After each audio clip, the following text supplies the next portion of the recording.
World HRD. I think it's a fantastic show they put up here.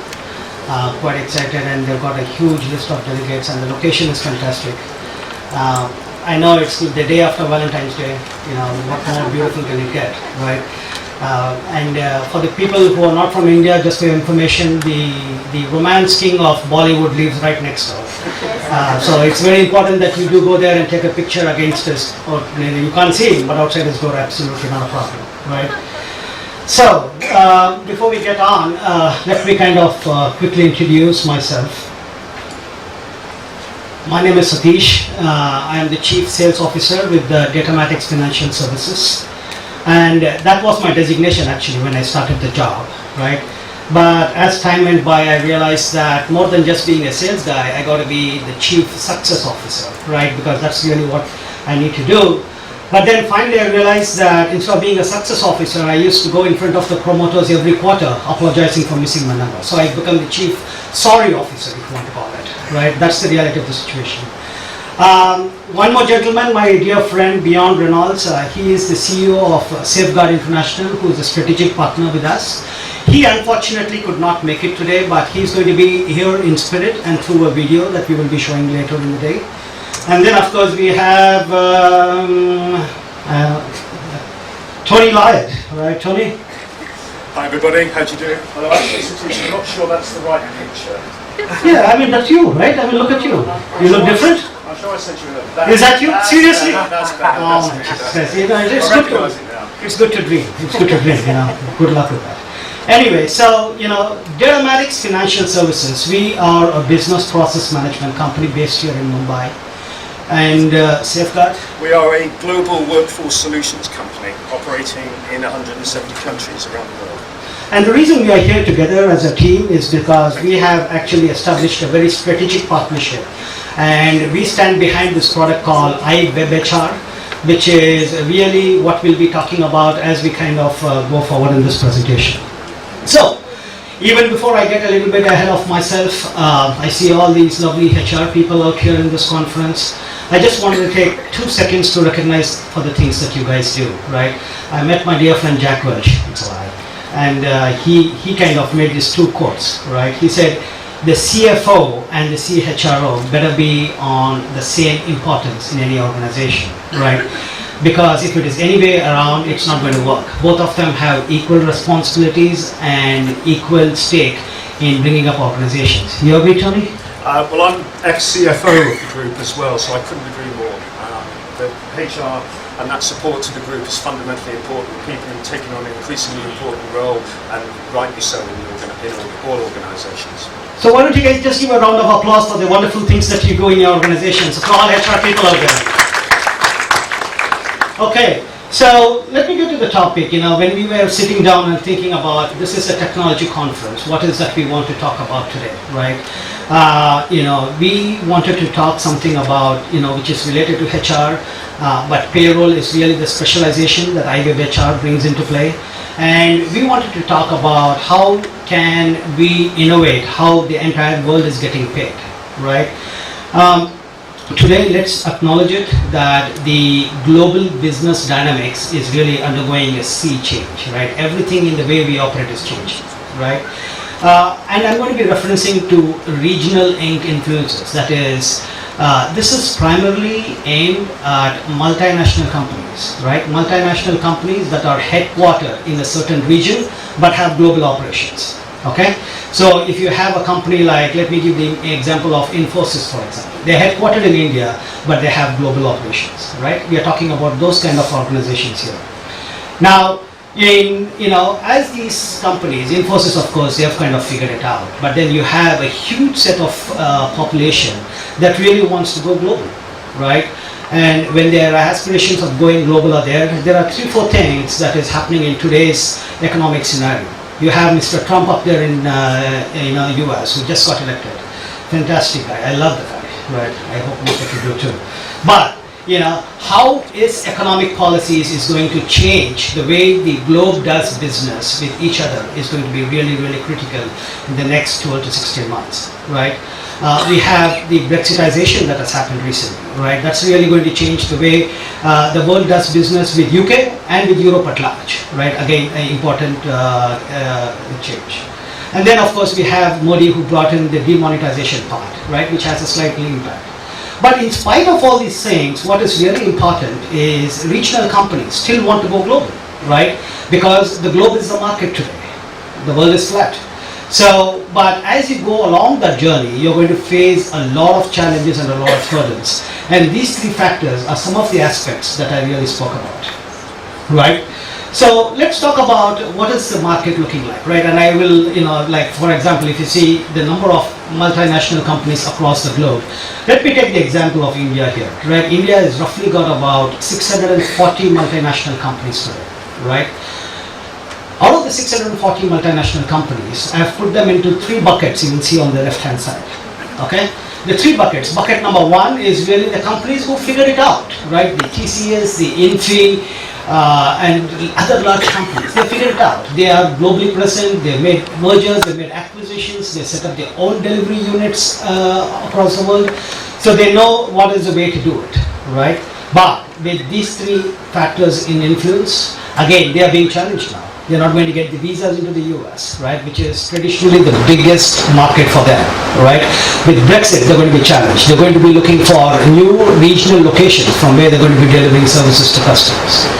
The second bucket is a group of customers or a group of multinational companies who, they have the traditional sales office set up. They have an office in Europe, they have an office in US, and that's what globalization means for them. But then there is an aspiration. They want to go and take it to the next level, right? They want to have actual delivery facilities, actual employees working on their behalf globally, right? So that is the second bucket.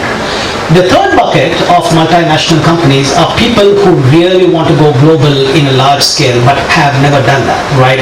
Mostly limited to the Asia Pacific region but not truly global in any manner, right?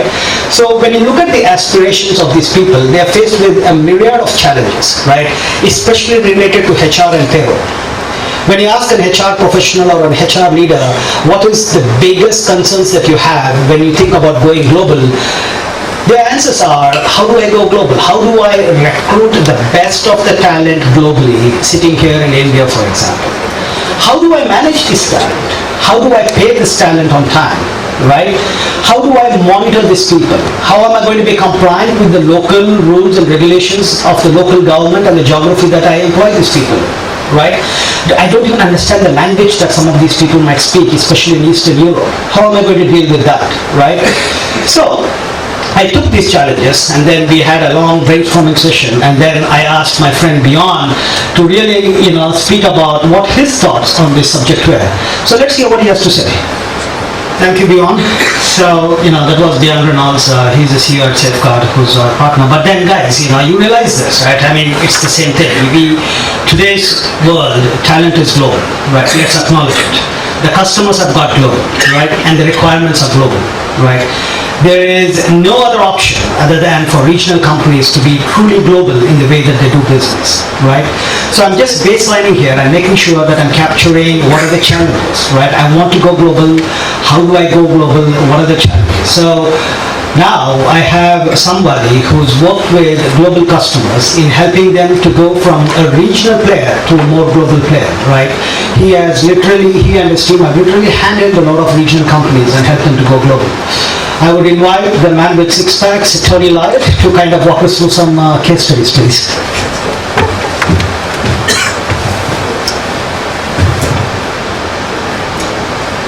Just before I start on some of the case studies that I'll show you, I'll give you some words to watch out for when talking in the context of global payroll. One of the expressions you'll come across is in-country partner, ICP.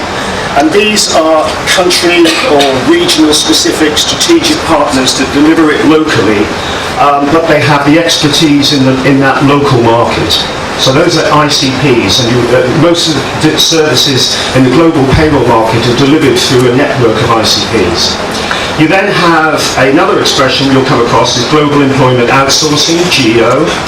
This is where a client may not have a legal entity in a country and wishes to employ workers in that country. And so there are companies like ourselves who provide the service where we can act as the employer of record in those countries where a client doesn't have an entity and make sure that people are compliantly employed and paid, etc. And then the final one is obviously global managed payroll itself. This is a multi-country payroll solution, normally delivered on a SaaS base through this global network of ICP partners. So looking at a few examples here, this is eBay. We worked with eBay across the EMEA region. The project was for 6,000 employees in 18 countries. They had made multiple acquisitions, joint ventures, organic growth, etc., etc., and they had a myriad number of payroll providers across Europe. As a result, they had different procedures, they had lack of integration to their SAP HCM system, and they were concerned about compliance as well in the various markets in the various countries. So we provided one regional solution for them. We implemented that project over 15 months on a phased basis and gave them standardized processes, full integration to their SAP HCM and finance systems, and gave them standardized KPIs and SLAs in terms of the delivery of payroll. The result of that was increased operational efficiency, much better view of compliance oversight, more accurate and timely reporting, and fundamentally what it does, it takes pain out of running payroll across multiple countries and allows the HR function to focus on supporting employees. A second example here is a combined group called Puma Traffic Europe. They had 11,000 plus people across 60 countries in all regions of the world, EMEA, APAC, LATAM, etc. And again, they had made multiple acquisitions, they had joint ventures, they had disjointed systems, they were now introducing Workday, but nothing was integrated. They were definitely concerned about compliance because they had far-flung organizations. They were concerned about disaster recovery because they didn't have backup systems in countries. And so again, we implemented our global payroll solution for them in a 12-month period. And in terms of timing of projects like this is very much a question of how much change the organization can manage. In terms of implementing it, we can implement as quickly as the organisation so wishes, but it's often the change management that goes with it that's important. And again, once we'd implemented that, they had standard processes, fully integrated to their workday. We gave them an employee portal that was available in 40 languages for their staff, and we give them real-time data analytics of their payroll on a global level. And as a result, they get increased operational efficiency, they now have less concerns about compliance because they've got full oversight of that, more accurate and timely reporting, and generally an improved employee experience, as well as having a scalable solution for when they're expanding into new countries, setting up joint ventures, etc., etc. Another example of our global employment outsourcing is with TGIFs. TGIFs operates, as most of us are aware, on a franchise model with a few top-level executives who are direct employees. And they didn't have legal entities in a number of countries there, Sweden, Hungary, Spain, etc. But they wanted to put 30-plus managers into these countries and make sure that they're compliantly paid and employed, etc. So we deployed our GEO solution for them within 3 weeks. So they were up and running quickly in 3 weeks, and we legally onboarded all those people with local employment contracts, etc. And as a result, they've got a fully compliant solution in a matter of 3 weeks. We pay local salaries, local taxes in-house in respective currencies, and they have full HR support. And in addition, that gives them that flexible platform to be able to expand. I'm an ex-CFO. I've been CFO in a number of companies, and so obviously return on investment is something that's fundamentally important to any project. We have an example here of a project that was for 7,000 global employees in 33 countries. They had all the challenges that we've just touched on: decentralized systems, lack of compliance, etc., etc., disjointed systems as well. And so once we had implemented the project, we did a evaluation with a third party of the payback on the project. And the results of that, in addition to the softer benefits like better employee experience, or the ones I've touched upon in reporting, was that in hard dollars, the cash flow was positive after 16 months. There was payback on the project in 44 months, and over a 5-year period on a $1.5 million investment, they realised a 26% rate of return. And that's fairly typical of the sort of scale and the results and the returns that you get on implementing a global payroll project. Thank you. Thank you, Tony. So, I don't know if you guys actually caught this concept of, actually you had a fish swimming, I think that was Nemo. The concept was going from a small pond to an ocean, right? So just for information, in case you think about it, what the hell the fish was doing in a HR presentation, right? Just want to make things clear. But, guys, I'm not going to take too much time. We'll be happy to take questions.